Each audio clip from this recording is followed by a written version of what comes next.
What's up, guys? It's your boy APFC, back again with another video today.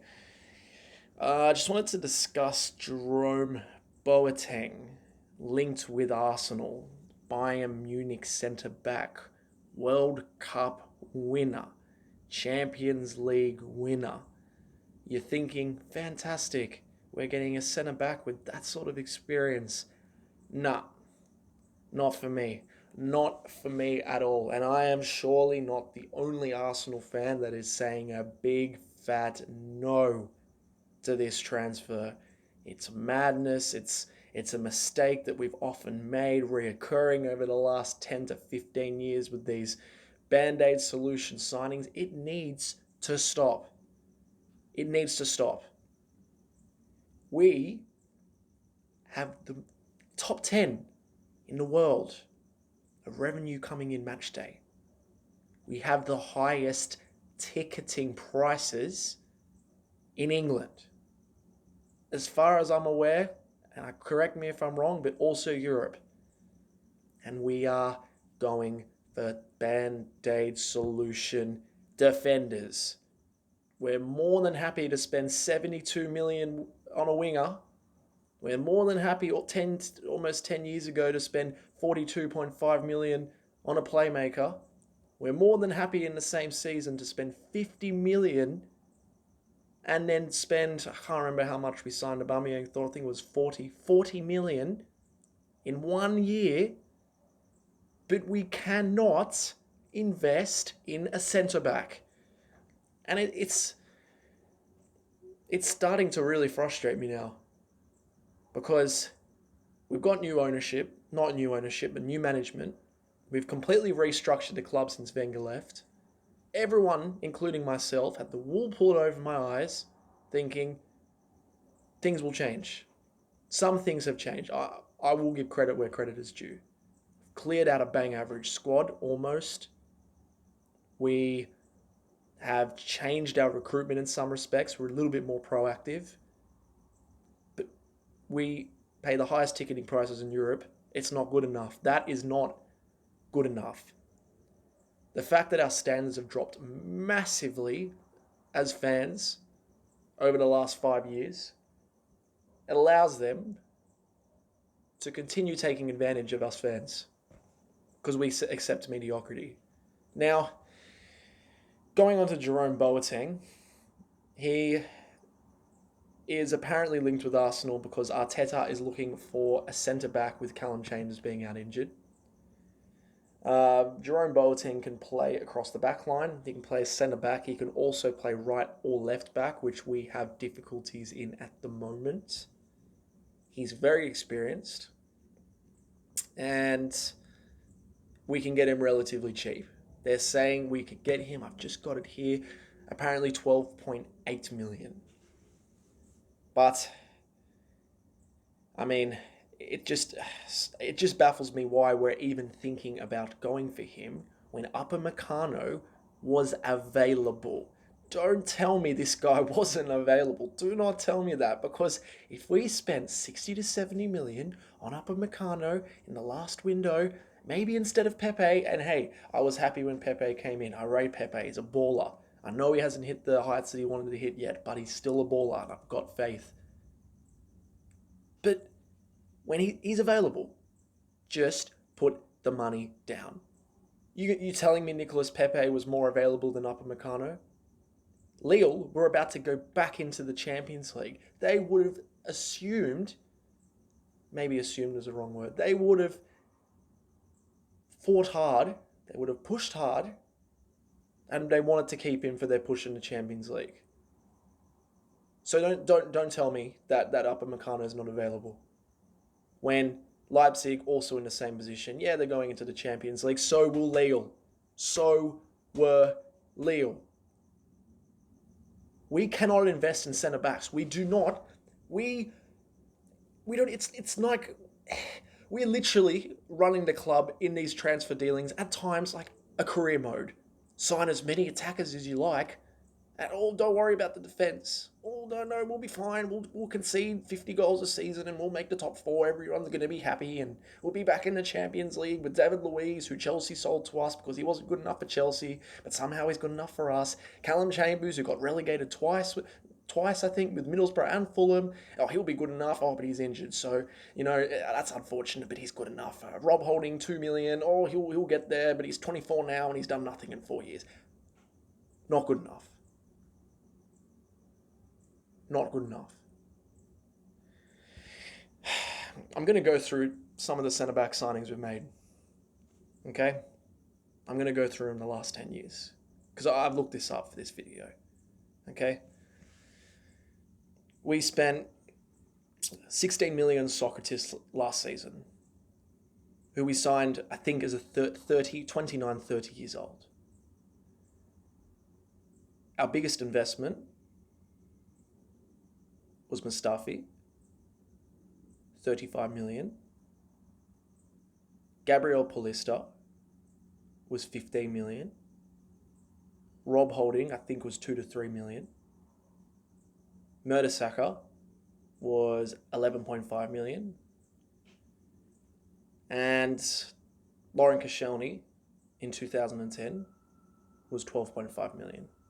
And just before that, just to give you a bit more insight into our wonderful centre-back signings, we signed Squillaci for 6.5 million from, I think it was Leon.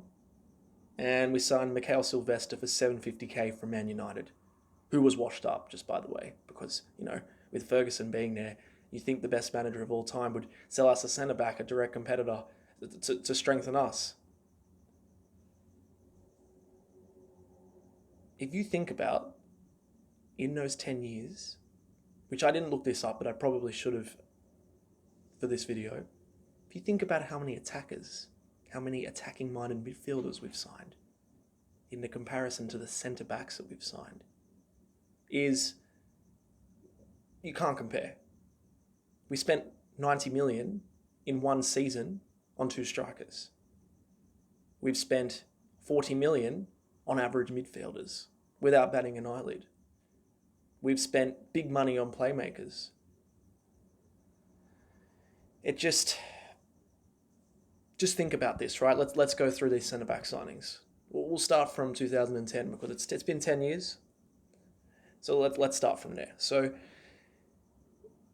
we signed Lauren Koscielny for 12.5 million, who, out of all the centre-backs that I mentioned before, was by far the best one. Okay?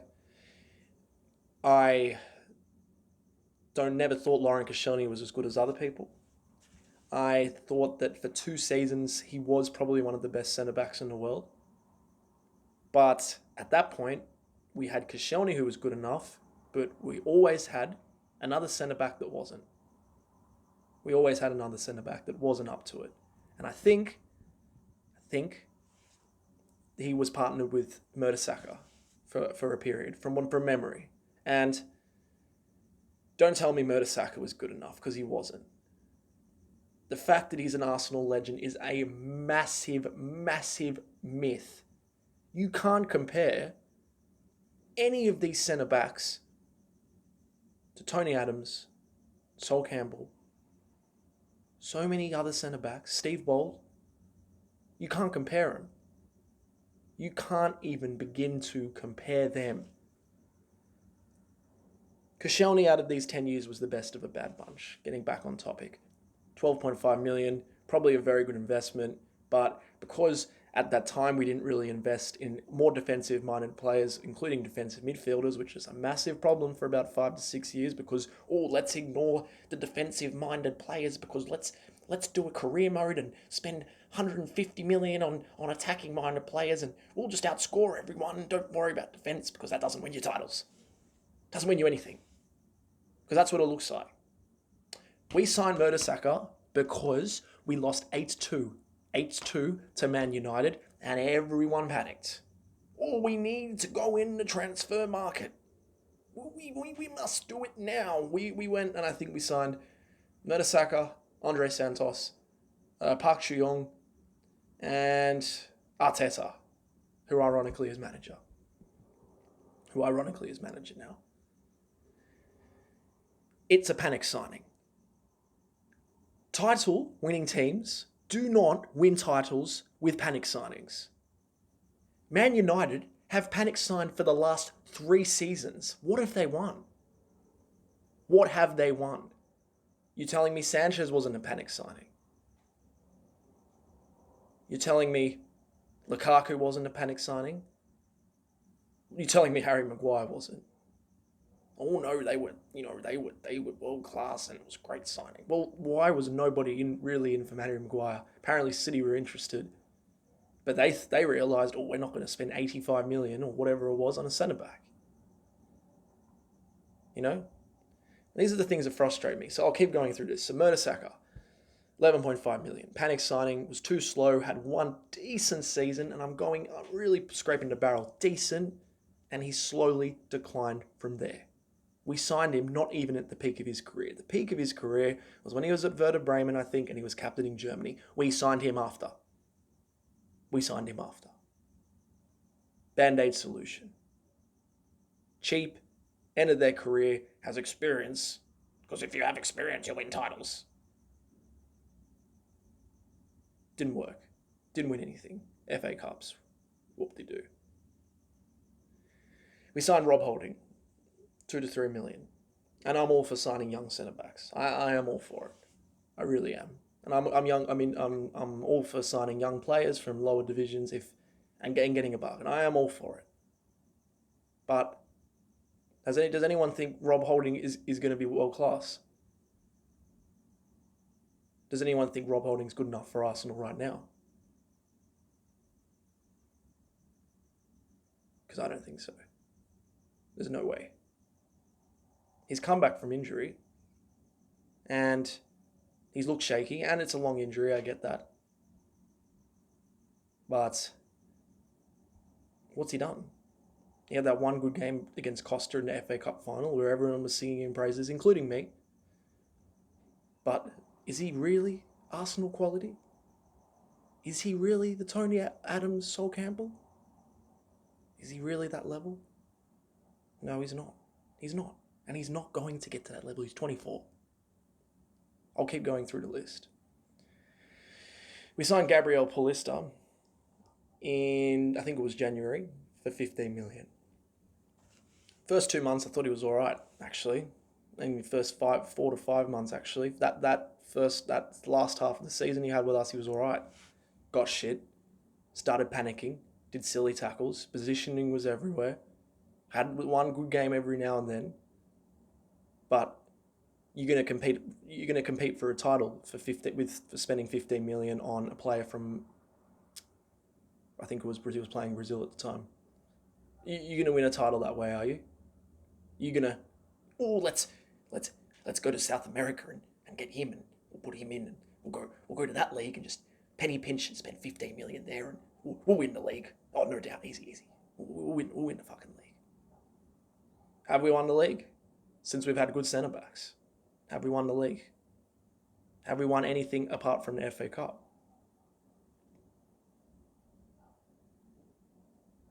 No. Oh, sorry, I just thought I heard someone come in my room. We haven't won anything. Nothing. We sold him to Valencia. He's gone. He went to Valencia. He's done all right there, from what I've heard. Never good enough for Arsenal. My favourite one. We signed Mustafi for £35 million. First of all, if you're going to go out and spend big money on a centre-back, you're going to make sure they're playing at the very highest level. Van Dijk to Liverpool. Look at them now. We spent 35 million on a centre-back playing for Valencia. Same sort of level as us. Top 4. Dropped to Europa League at times. But in the La Liga. No disrespect, but the less competitive league. The less competitive league. And we thought that by signing him, we're going to win the league. Well, for the first 3 months, he was very good. We didn't put a foot wrong. Him and Koscielny didn't last long, did it? The guy's got a mentality of a tree. Dives into tackles. Brain-dead decisions. Goes for the miracle pass. Scores bicycle kicks, puts it on Instagram. Acts like a clown. Blames everyone else. Everyone else when a goal is his fault. I'm thinking of a one, can't remember who it was against, ball crossed in, Mustafi should have cleared, thought Czech was coming at the time, and then just blame Czech. When every single fan, every single one knew it was him. But, let's just blame the goalkeeper because, it's never my fault and I'm victim card. Because he plays the victim card as well. All these little things, Arsenal fans are blaming me even when I'm not playing. It's because when you have played, you have been rubbish. Rubbish. But I don't want to dig out players too much. We signed Socrates for 16 million from Dortmund. When I remember watching Socrates when Dortmund made the final of the Champions League, I believe he was there at that time, or around that period where Dortmund were at the top of their powers, and he was excellent. I am disputing that. But why didn't we sign him when he was at his peak? Why are we going for players that other big clubs want? Why are we signing centre-backs from big clubs? Why would any big club going for all major honours sell a centre-back that they think is going to strengthen the opposition? Their direct opposition. Dortmund, yeah, they're not direct, but they're Champions League. What about Chelsea? You think Frank Lampard's thought in the last window, just give David Luiz to Arsenal and, yeah, I think they'll get better and they might overtake us. Great idea. No. It's because he realised that he's not good enough anymore. And hey, David Luiz under Arteta has been much better. But let's not get carried away. He was extremely poor up until Arteta came. Extremely poor. Him and Socrates together, dumb and dumber at some stages. And this is the point of my video, is that look at the lack of centre-backs we've signed to other positions. We'll happily go spend money on wingers. We'll happily go spend money on strikers. We'll happily bring in attacking, keyword attacking, minded midfielders. But we'll dibble and dabble with centre-backs. Or let's get Jerome Boatengs now, and for now he'll fix our defence, and maybe later when Salah comes in, who has no experience in the Premier League, he'll just come in at 19 years old and fix our defence and we'll go win the title. Because Jerome Boatengs, he won a World Cup. Kleberson won a World Cup, fam. Kleberson. And you know what? Jerome Boatengs was world class. He was. 5 years ago, when he was 27, 26. He was very good at City as well. He's perhaps Premier League experience. He does. But are we going to make the same mistakes that we continue to make? Are we going to go into the window and be like, let's save some money. Let's go and find a centre-back that was good 6 years ago and put him in, and that will get us to top four again, and then we can go for the title. Or you can spend a little bit more money on an Upper Meccano. You can spend a little bit more money on a Nathan Ake. Spend more money on even a Lewis Dunk. And people will say, why are you comparing Lewis Dunk to Jerome Boateng? Because right now, Lewis Dunk is better than Jerome Boateng. Why aren't Bayern playing Jerome Boateng?